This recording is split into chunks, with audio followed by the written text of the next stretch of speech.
Dear friends, आज का topic है आपका phasor diagram of single phase transformer at inductive load.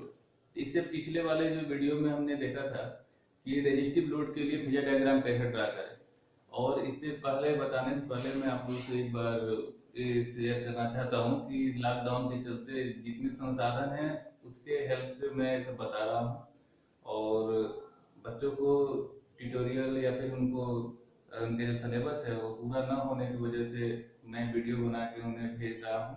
अगर जो कोई कमी हो तो कमेंट्स में जरूर हमें दे दीजिएगा। तो अब हम चलते हैं अपने इस टॉपिक पे। तो इससे पहले हमने देख लिया था कि किस तरीके से रेजिस्टिव लोड का फेजर डायग्राम हम ड्रा करते हैं। यदि हमारा लोड यहाँ पे रेजिस्टिव था तो उसका फेजर डायग्राम क्या होता है।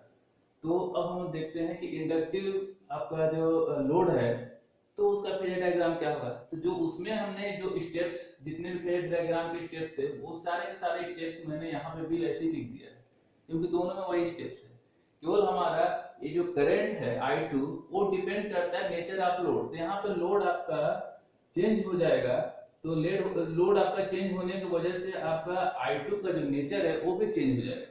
तो इसके वजह से बस फेजर डायग्राम में उसी के हिसाब से चेंजिंग आएगी। तो देखते हैं वो किस तरीके से हम ड्रा करते हैं। तो सबसे पहले जैसे मैंने बताया था कि रेफरेंस वैल्यू हम कौन सा लेंगे, तो आपका 5 जो है उसको हम रेफरेंस वैल्यू लेंगे। तो सबसे पहले 5 का फेजर डायग्राम ड्रा करेंगे। ये आपका 5 का फेजर डायग्राम। 5 के बाद से मैंने बताया था कि E1 और E2 का, और E1 E2 दोनों अपने 5 से 90 डिग्री आपके क्या कर रहे हैं, लैग कर रहे हैं।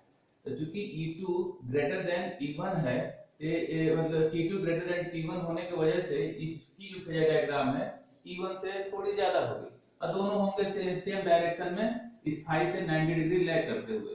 तो ये आपका हो गया यहाँ से यहाँ तक आपका E1 है, और यहाँ से और थोड़ा सा यहाँ से और यहाँ तक आपका ये E2 हो गया। क्लियर है। अब हमारे पास उसके बाद से फेजर डायग्राम जब हम ड्रा करेंगे आपका V1 का, तो उसमें माइनस ऑफ E1 रिक्वायर्ड होगा। तो हमें माइनस ऑफ E1 का भी फेजर डायग्राम ड्रा होना चाहिए। तो अब हम इस माइनस जो आपका ये जो E1 है उसको अपोजिट डायरेक्शन में ले जाएंगे। तो यहाँ पे आपका ये माइनस ऑफ E1 का फेजर डायग्राम आ गया। उसके बाद से हमें पता है कि जो ये कांस्टेंट आपका जो ये फेजर डायग्राम है I0, ये हमेशा इसी पोजीशन पे होगा। तो ये हो गया आपका I0 का फेजर डायग्राम ड्रा हो गया। और V2 हमारा हमेशा अपने इस E2 से आपका ये लैगिंग नेचर में होगा, जो मैंने रेजिस्टिव लोड में डिस्कस कर दिया था किस तरीके से होगा। तो ये आपका लैगिंग नेचर में ये हो गया आपका V2। ठीक। अब आते हैं I2 जो सबसे इंपॉर्टेंट है। तीनों आपका जो फेजर डायग्राम है, तीनों आपका inductive, resistive, inductive and capacitive, उसमें इस I2 की वजह से ही सारे फेजर डायग्राम चेंज हो जाते हैं, क्योंकि ये I2 डिपेंड करता है लोड पे, और लोड जिस तरीके से होगा उसी हिसाब से I2 आपका चेंज हो जाएगा।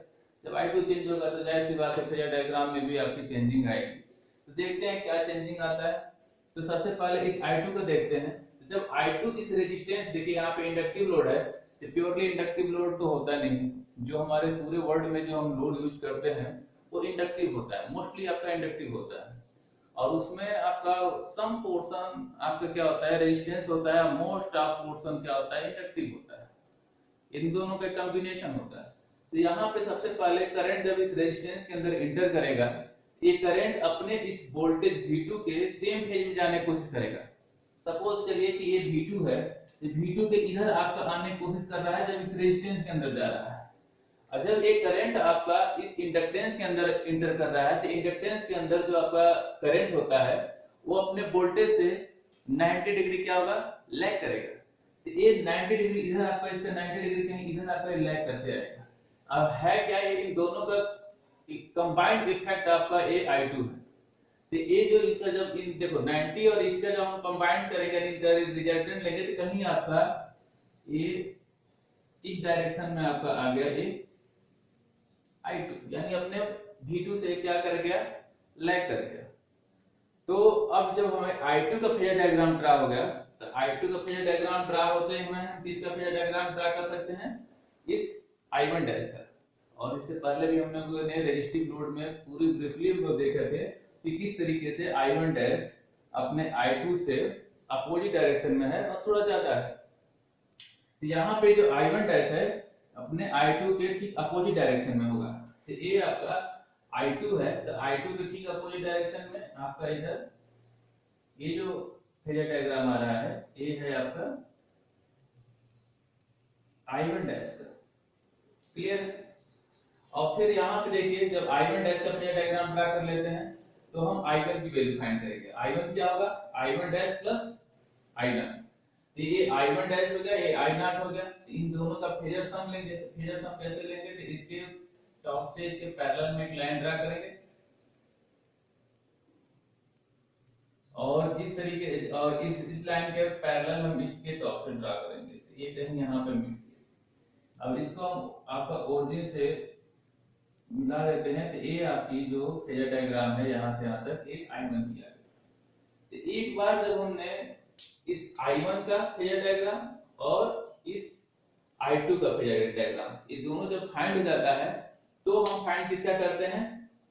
E2 एंड V1 का फेजर डायग्राम। तो यहाँ पे जो आपका E2 है, सबसे पहले मान लीजिए हम E2 का फेजर डायग्राम ड्रा करते हैं। E2 के फेजर डायग्राम में क्या चाहिए? V2 जो हमें पता है V2 की वैल्यू। फिर उसमें हमें ऐड होगा, इसी वैल्यू में ऐड होगा I2 into R2। I2 into R2 क्या है? एक रेजिस्टिव वोल्टेज ड्रॉप है। रेजिस्टिव वोल्टेज ड्रॉप के अंदर जो ये वोल्टेज है, पूरा वोल्टेज है अपने करंट I2 के सेम फेज में जाने की कोशिश करेगा। यानी जाएगा आपका I2 के डायरेक्शन में और ऐड हो रहा है V2 के साथ। जब V2 के साथ ऐड होगा लेकिन डायरेक्शन किसका फॉलो करेगा? इस I2 का। तो I2 जो कि इस डायरेक्शन में गया है, इसी डायरेक्शन में ये आपका हो जाएगा, यहां से यहां तक ये हो गया आपका I2 into R2 की वैल्यू। क्लियर है? I2 into R2 यहां से यहां तक इसका फेजर डायग्राम होगा। और फिर उसके बाद देखिए V2 प्लस I2 R2 में ऐड होगा आपका I2 X2। और I2 X2 क्या है? इंडक्टिव वोल्टेज है। इंडक्टिव वोल्टेज अपने हमेशा इस I2 करंट से 90 डिग्री लीड करेगा। यहाँ 90 डिग्री लीड मतलब यहाँ से हम 90 डिग्री इधर इस डायरेक्शन में चलेंगे। तो 90 डिग्री अगर हम चलते हैं इस डायरेक्शन में तो ये आपका 90 डिग्री यहाँ से बनाते हुए आगे हम करेंगे तो ये आपका कहीं यहाँ मिल रहा है, ये आपका 90 डिग्री। ठीक है? और ये जो आपका यहाँ से यहाँ तक का जो फेजर डायग्राम है ये किसका है? आपका I2 into X2 का है। क्लियर है? तो ये जो आपका इस आपका V2 स्क्वायर में आप देखिए यार पूरा V2 है। V2 किसके बराबर है? तो सॉरी यहाँ से यहाँ तक आपका ये E2 है। तो E2 किसके बराबर हो रहा है? V2 plus I2 R2 plus I2 X2। तो यहाँ से यहाँ तक आपका V2 plus I2 R2 plus I2 X2 ये किसकी वैल्यू हो गई? आपकी E2 की वैल्यू। तो सेकेंडरी साइड का जो आपका इंड्यूस्ड वोल्टेज है E2 उसका फेजर डायग्राम हो गया। अब जो हम सप्लाई वोल्टेज दे रहे थे उसका फेजर डायग्राम देखा जाए तो उसके लिए क्या चाहिए? Minus of E1। तो माइनस ऑफ E1 हमें पता है उसमें क्या ऐड हो रहा है? तो उसमें ऐड हो रहा है I1 into R1। ये जो I1 into R1 है वो अगेन आपका रेजिस्टिव वोल्टेज ड्रॉप है।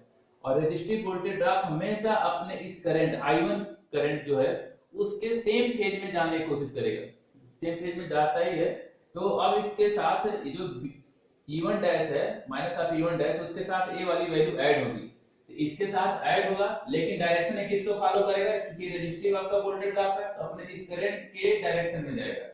तो ऐड होगा इसके साथ लेकिन डायरेक्शन फॉलो करेगा इस I1 का। तो ये I1 के डायरेक्शन में आपका ये आपका I1 के इस डायरेक्शन में आपका ये चला जाएगा। तो ये जो वैल्यू आ गई ये हो गया I1 into R1 का फेजर डायग्राम। फिर उसके बाद से हम I1 into X1 this plus this होगा। यानी E minus E1 dash plus I1 R1 के साथ ये आपका I1 X1 ऐड होगा। और I1 X1 क्या है? इंडक्टिव लोड यानी इंडक्टिव वोल्टेज ड्रॉप है। इंडक्टिव वोल्टेज ड्रॉप है तो ये जो इंडक्टिव वोल्टेज ड्रॉप है अपने इस करंट से 90 डिग्री लीड करेगा। तो 90 डिग्री लीड आपका ये इस डायरेक्शन में, ये यहां से यहां तक मान लो ये क्या हो गया आपका I1 into X1 की वैल्यू। क्लियर है? ये I1 into X1 की वैल्यू होगी। अगर जो हम इसको आपस में इसको यहां से ओरिजिन से हम कनेक्ट कर दें,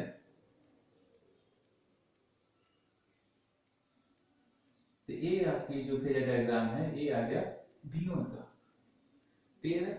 तो एक बार और हम चलते हैं। सबसे पहले हमने फेजर डायग्राम ड्रा किया फाई का, फिर उसके बाद से E1 और E2 दोनों आपके 90 डिग्री पे से है, तो इन दोनों का फेजर डायग्राम ड्रा कर दिए। जस्ट उसके बाद से हमने ड्रा किया कि इस E1 को अपोजिट डायरेक्शन में लेके चले गए, तो माइनस ऑफ E1 आ गया। फिर उसके बाद से I0 हमारा पता है कि यही होगा, और V2 के फेजर डायग्राम हमें पता है कि ये होगा। फिर उसके बाद से हमने देखा कि I2 का फेजर डायग्राम, और I2 हमारा डिपेंड कर रहा है किस पर, नेचर ऑफ लोड पे, यानी लोड आपका इंडक्टिव है, तो ये I2 अपने इस V2 से लैगिंग नेचर में होगा, ये लैगिंग नेचर में हो गया। जब I2 हमारा जब पता चल गया, तो उससे हम क्या फाइंड कर लेंगे, I1 डैश, और I1 डैश ठीक इसके अपोजिट में, और थोड़ा सा इसकी जो मैग्नीट्यूड होगी, लेंथ होगी, वो थोड़ी सी बड़ी होगी, ये बड़ा होगा। और फिर उसके बाद से हमने देखा कि जो I1 डैश है वो I1 डैश सॉरी ये जो I है वो I1 डैश और I0 का फेजर सम है, तो इन दोनों का फेजर सम करने से हमें I1 की वैल्यू पता चलेगी। जब एक बार I1 और I2 इन दोनों का फेजर डायग्राम पता चल जाएगा, तो हम E2n और आपका V1 का फेजर डायग्राम ड्रा करेंगे। तो E2 का फेजर डायग्राम ड्रा करने के लिए हमें क्या चाहिए, V2, जो V2 यहाँ पे है, प्लस I2R2। I2R2 जो वोल्टेज ड्रॉप है अपने इस करंट के सेम डायरेक्शन में गया है, ऐड हो रहा है V2 के साथ, लेकिन डायरेक्शन फॉलो किसको कर रहा है, I2 का, क्योंकि ये रेजिस्टिव आपका वोल्टेज ड्रॉप है। इसी तरीके से जो I2X2 है वो अपने करंट से 90 डिग्री लीड, 90 डिग्री लीड इस डायरेक्शन में, इसीलिए ये 90 डिग्री लीड हो रहा है इस डायरेक्शन में, लेकिन ऐड किसके साथ हो रहा है, दिस प्लस दिस के साथ, इसके साथ ये 90 डिग्री लीड हो गया, तो ये जाके यहाँ पे मिला, इनको आपस में कंबाइन कर दिया ओरिजिन से, तो ये आपका E2 रहा, जो पहले से हमें पता ही था। ठीक है, फिर उसके बाद से हम इस V1 की हम फेजर डायग्राम देखेंगे। तो V1 के लिए माइनस ऑफ E1 चाहिए, माइनस ऑफ E1 हो गया, उसमें I1 R1 जो ऐड हो रहा है वो अपने इस I1 के डायरेक्शन में जाएगा, तो ऐड तो इसके साथ हो रहा है, लेकिन जा रहा है किसके डायरेक्शन फॉलो कर रहा है, इस I1 का, तो I1 के डायरेक्शन में चला गया। अब फिर वहां से आपका ये जो I1 X1 है, जो इंडक्टिव वोल्टेज है, वो अपने इस करंट से 90 डिग्री लीड करेगा, तो करंट के डायरेक्शन है, इससे 90 डिग्री है, तो देखिए यहाँ से 90 डिग्री पे आपका लीड करके गया। अब फिर इन तीनों को आपस में हम कंबाइन करेंगे, तो हमें V1 का फेजर डायग्राम पता चल जाएगा। तो इस तरीके से हम इंडक्टिव लोड का फेजर डायग्राम ड्रा कर सकते हैं। अब इसके बाद से आपका जो तीसरा लास्ट आपका जो लोड आता है वो है कैपेसिटिव लोड। तो हम देखते हैं कि कैपेसिटिव लोड को हम कैसे आपका फेजर डायग्राम ड्रा करेंगे। तो सारा कुछ स्टेप तो आपका वही रहेगा जैसे मैंने पिछले बार में बताया था कि जो रेजिस्टिव लोड के लिए हमने जो स्टेप लिखा है वही आपका इसके लिए है, बस यहाँ पे ए आपका चेंज होता है, तो बाकी सब अपने आप चेंज हो जाते हैं। I2 की वैल्यू जो चेंज होती है अकॉर्डिंग टू लोड, तो बाकी सारे फेजर डायग्राम उसी के हिसाब से चेंज हो जाता है। अब हम देखते हैं कैपेसिटिव के लिए, तो यहाँ पे ट्रांसफार्मर है,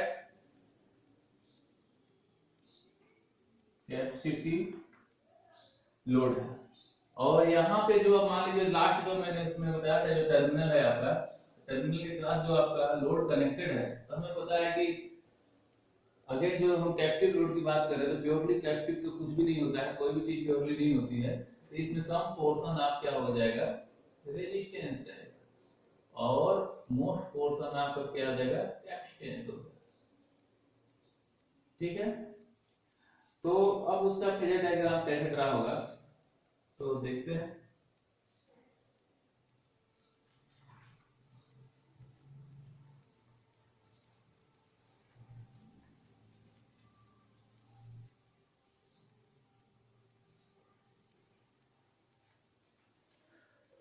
अगेन इसमें वही स्टार्ट करना है, सबसे पहले हम देखते हैं रेफरेंस वैल्यू, तो हमारा 5 मैक्सिमम यानी 5 की वैल्यू है, तो 5 को हमने यहाँ पे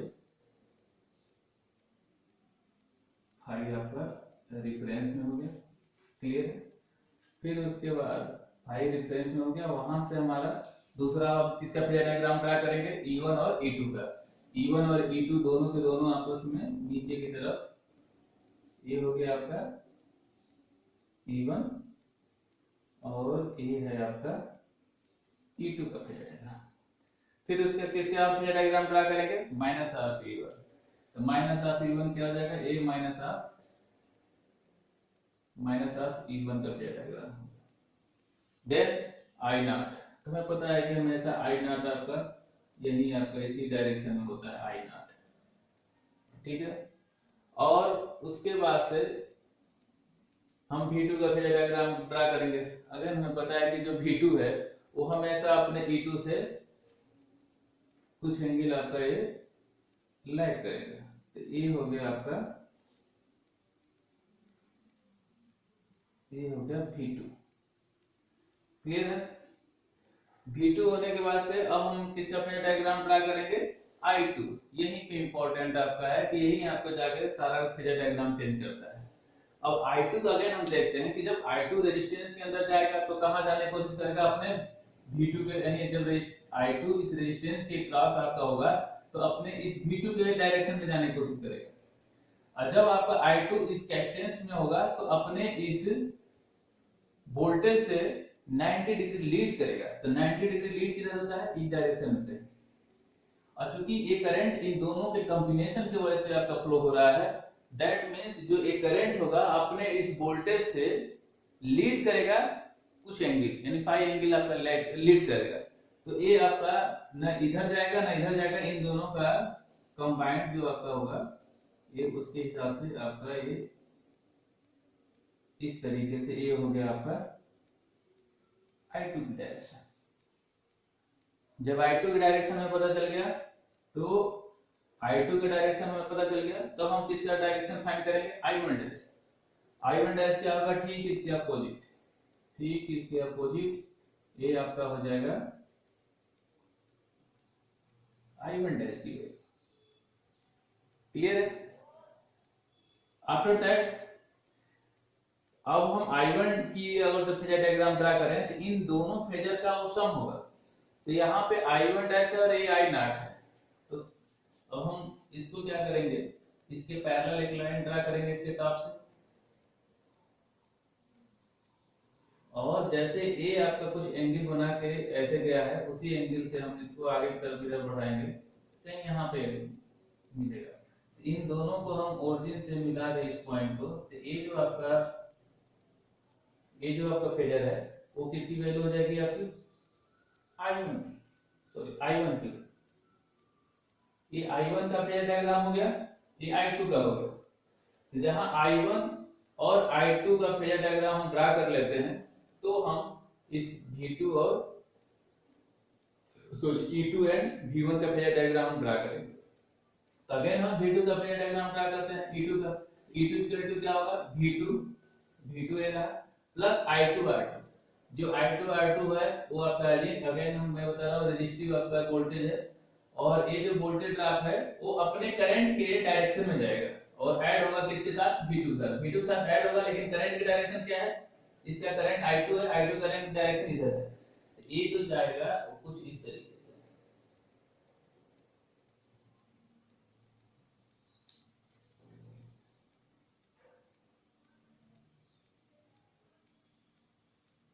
ये हो गया आपका I2 R2 की वैल्यू, ये वाला फेजर डायग्राम I2 R2। अब उसके बाद से जो I2 X2 है वो अपने करंट I2 से 90 डिग्री लीड होगा, क्योंकि ये इंडक्टिव आपका वोल्टेज ड्रॉप है। इंडक्टिव वोल्टेज ड्रॉप हमेशा अपने करंट से 90 डिग्री लीड करेगा। तो ये आपका ये तो आपका देखो ए और ए दोनों, ये जो इसकी डायरेक्शन है उसके डायरेक्शन के साथ चलें, कहीं ये आपका इस डायरेक्शन में आ रहा है, ये हो गया I2 इंटू R2 की वैल्यू। अब हम I2 इंटू X2 की बात करें तो I2 इंटू X2 आप जो आपका इंडक्टिव आपका वोल्टेज ड्रॉप है वो अपने इस करंट I2 से 90 डिग्री लीड करेगा। तो ये इससे 90 डिग्री लीड का मतलब इस डायरेक्शन में, यानी इससे इस डायरेक्शन में। तो इससे इस डायरेक्शन में आपका जाएगा जब इस तरीके से, ये जो आपका यहाँ से यहाँ तक का जो फेजर डायग्राम है, ये वाला पोर्शन, ये हो जाएगा आपका I2 इंटू X। क्लियर। तो ये देखिए आपका जो E2 की वैल्यू क्या होगी, E2 की वैल्यू होगी V2 plus I2 R2 plus I2 X। ये इंडक्टिव लोड के लिए सेकेंडरी साइड का ये जो E2 इंड्यूस वोल्टेज है उसका फेजर डायग्राम होगा। अब उसके बाद से हम देखते हैं सप्लाई वोल्टेज जो V1 है उसका phasor diagram according to this equation. तो यहाँ पे हमें माइनस ऑफ E1 चाहिए, तो माइनस ऑफ E1 हमें यहाँ पता है, उसमें हम I1 R1 को ऐड करना है। तो I1 R1 हमारा ऐड होगा, लेकिन किसको फॉलो करते हुए? अपने करंट को, क्योंकि रेजिस्टिव वोल्टेज है। ए आपका रेजिस्टिव वोल्टेज है और ए अपने इस करंट के सेम डायरेक्शन में जाएगा, लेकिन ऐड होगा माइनस ऑफ E1 के साथ। तो माइनस ऑफ E1 के साथ ऐड हो रहा है, लेकिन डायरेक्शन फॉलो किसको कर रहा है?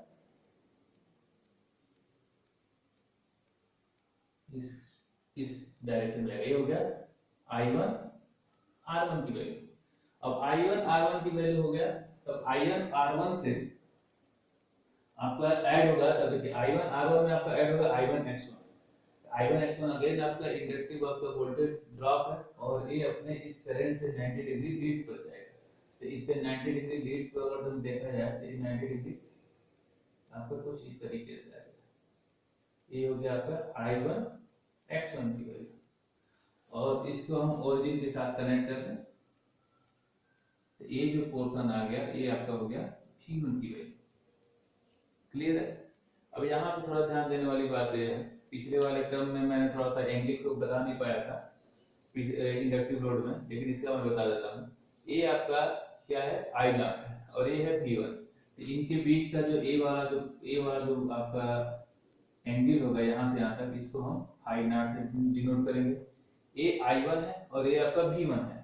इन I1 और V1 क्या है? आपका सप्लाई वोल्टेज और सप्लाई करंट कह सकते हैं, जो प्राइमरी साइड से फ्लो हो रहा है। इन दोनों के बीच का जो वोल्टेज एंगल होगा उसे हम I1 से करेंगे। और यहाँ देखिए ये है आपका I2 और ये है आपका V2। I2 और V2 के बीच में जो एंगल है उसके इस एंगल को हम रिप्रेजेंट करेंगे ∅2 से। ठीक है, तो इस तरीके से ये पूरा आपका फेजर डायग्राम ड्रा हो गया कैपेसिटिव लोड के लिए। ऐसे ही इंडक्टिव लोड के लिए इसे पीछे वाले में बताया था, बस उसमें एंगल आप लोग इसी हिसाब से बना लीजिए। ये है phasor diagram of single phase transformer for resistive load, inductive load and capacitive.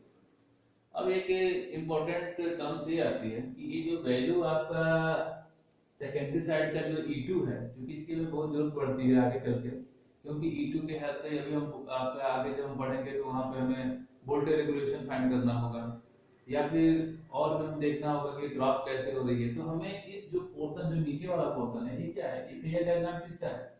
ये इसका फेजर डायग्राम। ये जो आपका पूरा ये पोर्शन दिख रहा है, ये फेजर डायग्राम किसका है? आपका सेकेंडरी साइड का इंड्यूस्ड वोल्टेज का। तो हमें पता है कि हम फेजर डायग्राम के हेल्प से हम मैग्नीट्यूड की वैल्यू मतलब किसी भी आपकी क्वांटिटी की मैग्नीट्यूड हम फाइंड कर सकते हैं। तो यहाँ पे ये जो आपका क्या है, ये तो फेजर फॉर्म में है, ये तो आपका फेजर फॉर्म में है। हमें मैग्नीट्यूड अगर फाइंड करना है E2 का, तो E2 का फेजर अगर मैग्नीट्यूड फाइंड करना होगा तो हमें ये जो फेजर डायग्राम बना हुआ है तो उसको हम अलग से कहीं बना लें और फिर उसको सॉल्व करके वहां से हम मैग्नीट्यूड को फाइंड कर सकते हैं। तो हम एक बार देख लेते हैं कि कैसे हम मैग्नीट्यूड इनकी फाइंड करते हैं। हालांकि देखिए, जिनको फेजर डायग्राम ड्रा करने के लिए आता है, केवल आप लोग रेजिस्टिव से लेकर इंडक्टिव एंड कैपेसिटिव यहाँ तक आप लोग ड्रा कर देते हैं, और इन सब चीजों को एक्सप्लेन करते हुए तो आपको काफी सफिशिएंट है आपको फेजर डायग्राम को एक्सप्लेन करने के लिए।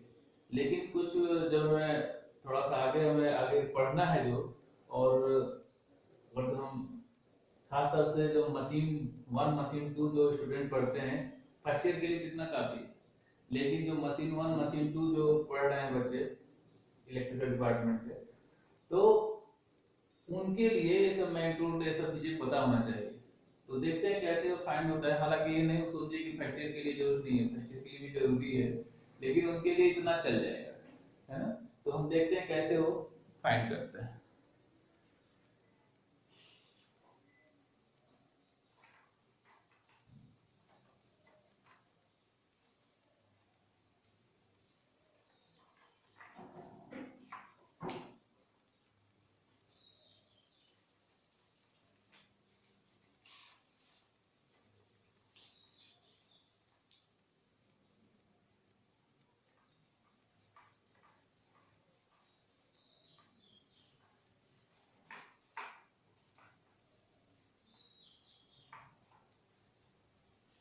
तो जहां तक मैं बता रहा था कि पहला अगर जो हम लेके चलते हैं तो चलो सेकंड इंडक्टिव लोड के ही लेके चलते हैं। जो इंडक्टिव लोड था, इंडक्टिव लोड का जो हमने फेजर डायग्राम ड्रा किया था, तो उसके लिए जो सेकेंडरी साइड का था, यानी लेते हैं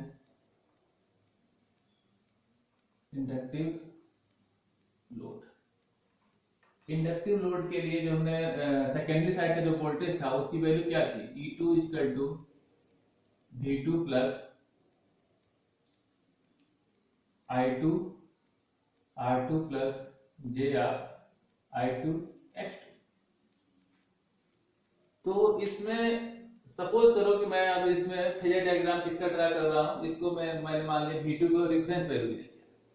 तो V2 को अगर रेफरेंस वैल्यू को लेते हैं तो V2 आपका क्या होगा, ये आपका यहां से यहां तक ये हो गया V2 की वैल्यू।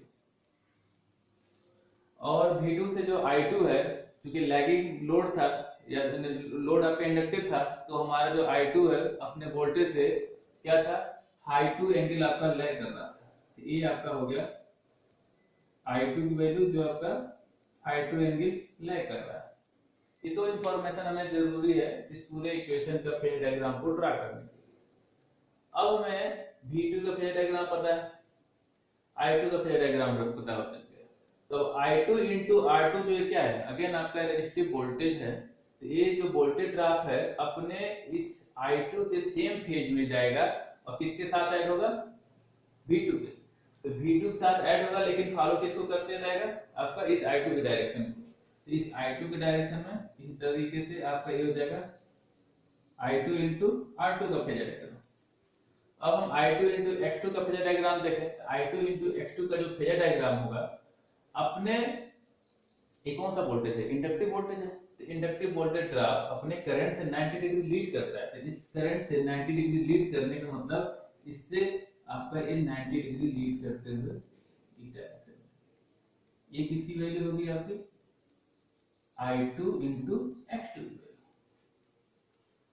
अब हम दिस प्लस दिस करेंगे तो आपका ये E2 की वैल्यू आ जाएगा। इन तीनों का फेजर डायग्राम का जो सम होगा, इसको हम यहाँ से इसके साथ कनेक्ट करते हैं, तो ये आपका आ गया E2 की फेजर डायग्राम। ये फेजर डायग्राम है आपका E2 का। हमें चाहिए मैग्नीट्यूड। तो मैग्नीट्यूड कैसे चाहिए, तो मैग्नीट्यूड हमें चाहिए तो उसके लिए कुछ इस तरीके से अरेंजमेंट किया जाए कि हमारा ये जो एक राइट एंगल ट्रायंगल बन जाए। अगर राइट एंगल ट्रायंगल बन जाता है तो हमारा इस E2 की वैल्यू फाइंड हो जाएगी। राइट एंगल ट्रायंगल कैसे बनेगा, तो थोड़ा सा गौर से आप लोग ध्यान दीजिएगा। अगर इस लाइन को हम डॉट डॉट करते हुए आगे की तरफ ऐसे लेके चले जाए, इस लाइन को यहाँ से हम यहाँ से यहाँ तक इस तरीके से करते देख रहे हैं कि ये जो आपका पोर्शन है एक राइट एंगल ट्रायंगल बन रहा है 90 डिग्री का से। तो राइट एंगल ट्रायंगल बनने का मतलब ये हुआ कि यहाँ से यहाँ तक का डिस्टेंस का होल स्क्वायर प्लस ये वाला डिस्टेंस का होल स्क्वायर ले लें तो हमारा इस E2 की मैग्नीट्यूड फाइंड हो जाएगी। तो ये फाइंड कैसे होगा, तो हम उसी चीज को देखते हैं कैसे फाइंड होता है। ये देखिए ये लाइन आपका चूंकि सीधे आपकी चली जा रही है स्ट्रेट लाइन, और A दोनों आपके पैरेलल है। जब पैरेलल है तो A एंगल फाई है तो A भी आपका ये क्योंकि φ2 है तो ये भी आपका φ2। कोई भी अगर तो क्वांटिटी कोई भी आपका वेक्टर है जिसका कोई भी डायरेक्शन इसके ये हमेशा ये किसी अपने दो कंपोनेंट से मिलकर बना होता है। एक कंपोनेंट क्या होगा, एक जो इसका हॉरिजॉन्टली होता है और एक आपका वर्टिकली होता है। यानी इसी वर्टिकली को हम ऐसे करते हैं तो यानी क्या होगा, इन्हीं को आपस में हम कंबाइन करते हैं तो एक आपका ये बन जाता है। कोई भी क्वांटिटी को देखा जाए तो दो कंपोनेंट हो गए, एक आपका वर्टिकल एक हॉरिजॉन्टल। इसी तरीके से इस I2 को भी दो कंपोनेंट्स में हम तोड़ेंगे तो एक कैसे होगा, तो इसको इस लाइन के ऊपर हम मिलाएं यानी एक यहाँ से यहाँ तक का जो डिस्टेंस और दूसरा मान लो आपका ये जो इसी के पैरेलल लाइन हमने ड्रा कर दिया, इसको हटा तो ये इसका देखो ये जो I2 R2 है दिस और दिस इन दो कंपोनेंट से मिलकर बना हुआ है। तो चूंकि हमें एंगल पता चल चुका है कि ये φ2 है तो यहाँ से यहाँ तक का जो डिस्टेंस है यहाँ से और यहाँ तक का जो डिस्टेंस है वो क्या हो जाएगा आपका, ये हो जाएगा I2 R2 cos phi 2 हो जाएगा, क्योंकि एंगल इसके साथ बना है, और जिसके साथ एंगल नहीं बना हुआ है तो वो साइन में हो जाता है। तो ये यहां से यहां तक का जो कंपोनेंट है हो जाएगा I2 R2 और आपका ये साइन phi 2। क्लियर है? सिमिलरली अब यहां से और यहां तक ये क्या है आपका I2 X2 है, इसके भी दो कंपोनेंट्स होंगे। एक कंपोनेंट क्या होगा, यानी यहां से और यहां तक का जो सीधे लाइन हम ड्रा करते हैं ये हो गया, और दूसरा कंपोनेंट यहां से अगर हम सीधे लाइन ड्रा कर रहे हैं तो ये आपका यहां से यहां तक का ये डिस्टेंस क्या होगा, इसका दूसरा कंपोनेंट। यानी कह सकते हो कि इस लाइन को हम थोड़ा सा और ऐसे लेके चले जाएं यहां तक, यानी एक चीज और एक चीज दोनों इक्वल पैरेलल में है ना एक दूसरे के। तो कह सकते हो कि अब यहां से और यहां तक का जो, अब क्योंकि हमारे पास अब देखना होगा कि इसका एंगल कैसे निकलता है। जैसे इसमें तो पता चल गया कि आपका ये जो एंगल बन रहा है आपका जो R2 इधर जा रहा है तो इससे आपका phi 2 एंगल बना रहा है। लेकिन अब यहाँ पे हमें एंगल पता चल जाए तो भी इसके हम दो कंपोनेंट इजीली इसको हम रिजॉल्व कर सकते हैं। तो यहाँ पे दिख रहा है कि कैसे इसका आपका वो एंगल क्या होगा। तो वो एंगल देखते हैं। देखिए ये जो आपका I2 X2 है अपने इस I2 R2 से 90 डिग्री लिया है। तो ये जो एंगल है आपका ये वाला, ये कितना है आपका, ये 90 डिग्री। क्लियर है? तो ये वाली एंगल कितनी हो जाएगी आपकी 90 माइनस phi 2। तो ये वाला भी एंगल कितना हो जाएगा 90 माइनस phi 2। तो यानी इससे ये देखिए ये लाइन और ये लाइन आपस में पैरेलल है, तो ये वाली जो एंगल हो जाएगी वो कितना हो जाएगा आपका 90 माइनस phi 2। तो हमें जब एंगल पता चल गया कि ये 90 माइनस phi 2 है तो इसका एक कंपोनेंट इधर और दूसरा कंपोनेंट आपका ये वाला यहाँ इधर है, या फिर कह सकते हैं यहाँ से और यहाँ तक का जो डिस्टेंस है। क्लियर है?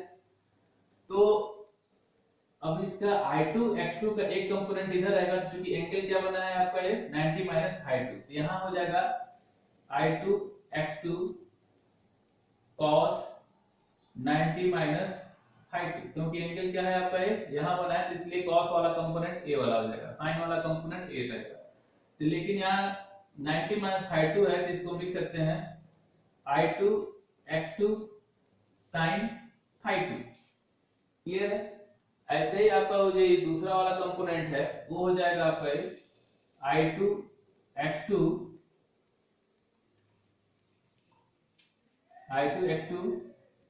sin 90 minus phi 2। और इसको हम चाहे तो लिख सकते हैं, इसी को हम लिख सकते हैं क्या I2 X2 cos phi 2 लिख सकते हैं। क्लियर है? तो अब हम इस E2 की फेजर डायग्राम, E2 की मैग्नीट्यूड हम फाइंड कर सकते हैं। तो यहाँ E2 की वैल्यू क्या आ जाएगा, E2 magnitude of E2 equal to under root of यहाँ से यहाँ तक का डिस्टेंस। ये डिस्टेंस में देखो आप लोग यहाँ तक तो ये V2 है, यहाँ से यहाँ तक ये जो कंपोनेंट है ये क्या है I2 R2 cos phi 2 यहाँ से यहाँ तक है, और ये वाला जो डिस्टेंस है वो क्या है I2 X2 sin phi 2। और इसको हम इसी A और A दोनों आपस में पैरेलल में, यानी A यहाँ से यहाँ तक का डिस्टेंस क्या हो गया I2 X2 sin phi 2 A हो गया। क्लियर है? तो यहाँ से यहाँ तक का जो टोटल आपका डिस्टेंस है वो क्या हो गया आपका ये V2 हो गया, प्लस यहाँ से यहाँ तक I2 X2 cos phi 2 हो गया, प्लस अब आपका ये वाला पोर्शन बचा। तो ये वाला पोर्शन इसके पैरेलल है तो ये वाला डिस्टेंस क्या है I2 X2 sin phi 2। ये हो गया आपका एक पोर्शन आपका ये रहा। दूसरा पोर्शन आप देखिए ये रहा।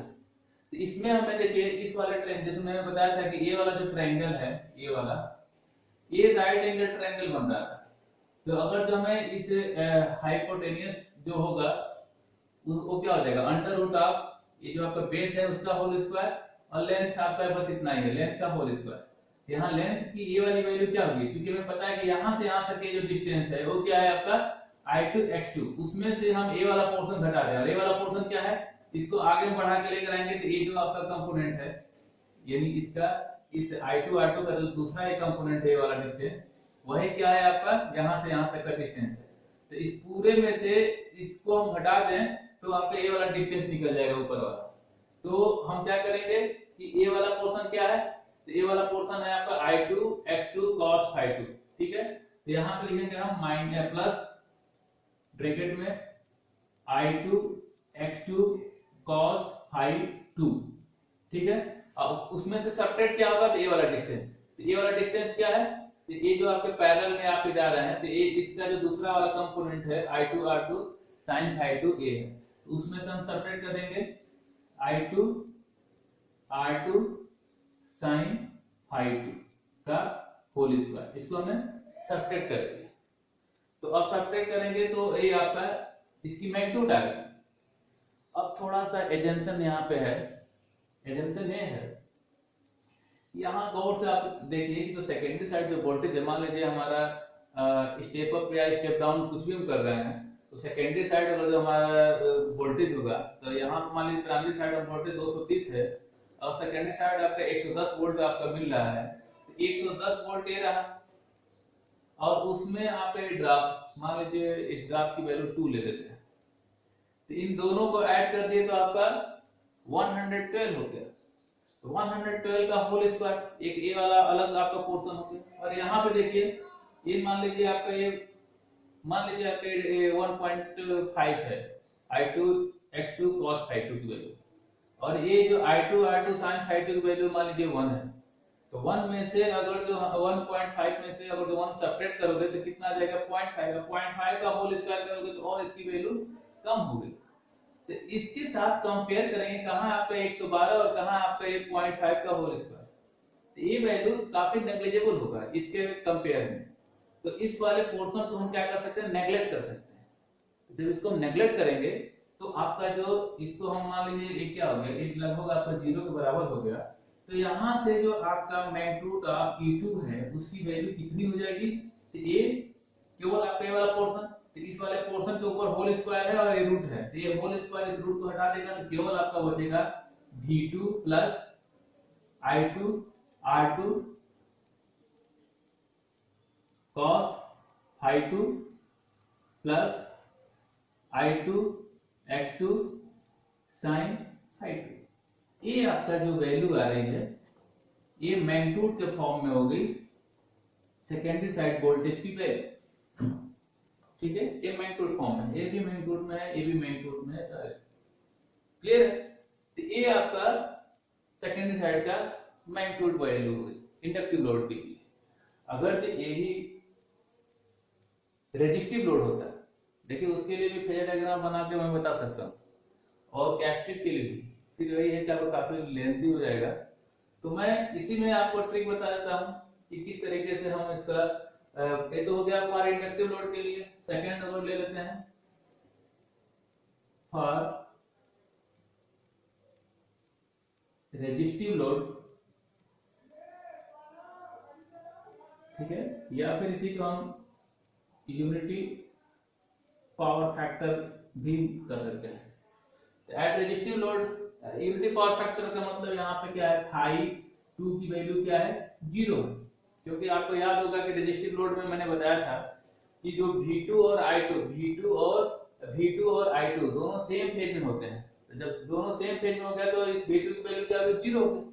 जब 0 हो जाएगा तो ये जो एंगल इधर गया था वो इधर आ जाएगा, उससे 90 डिग्री को ऐसे तो ऐसे बन जाएगा, इससे खुद ही एक आपका राइट एंगल ट्रायंगल बन जाएगा। तो वहां पे या तो उससे समझ में उसके भी थ्रू हम फाइंड कर सकते हैं, या फिर सीधे सीधे हमारा V2 की वैल्यू 0 है, तो इस इक्वेशन में V2 की वैल्यू 0 पुट करो, तो जब इसकी cos 0 की वैल्यू क्या हो जाएगी 1, देन ये वाला पोर्शन हो जाएगा I2 R2, और यहाँ sin 0 की वैल्यू 0 हो जाएगा, ये वाला कंपोनेंट क्या हो जाएगा, नेग्लेक्ट हो जाएगा। तो अब यहाँ से आपका जो इस E2 की वैल्यू आ जाएगी, E2 इक्वल टू हो जाएगा V2 प्लस I2 R2, केवल इतना ही रहेगा। ये मैग्नीट्यूड हो गया किस साइड का, सेकेंडरी साइड का एट रेजिस्टिव लोड के लिए। और आपका जो तीसरा पोर्शन है, तीसरा है आपका कैपेसिटिव लोड के लिए।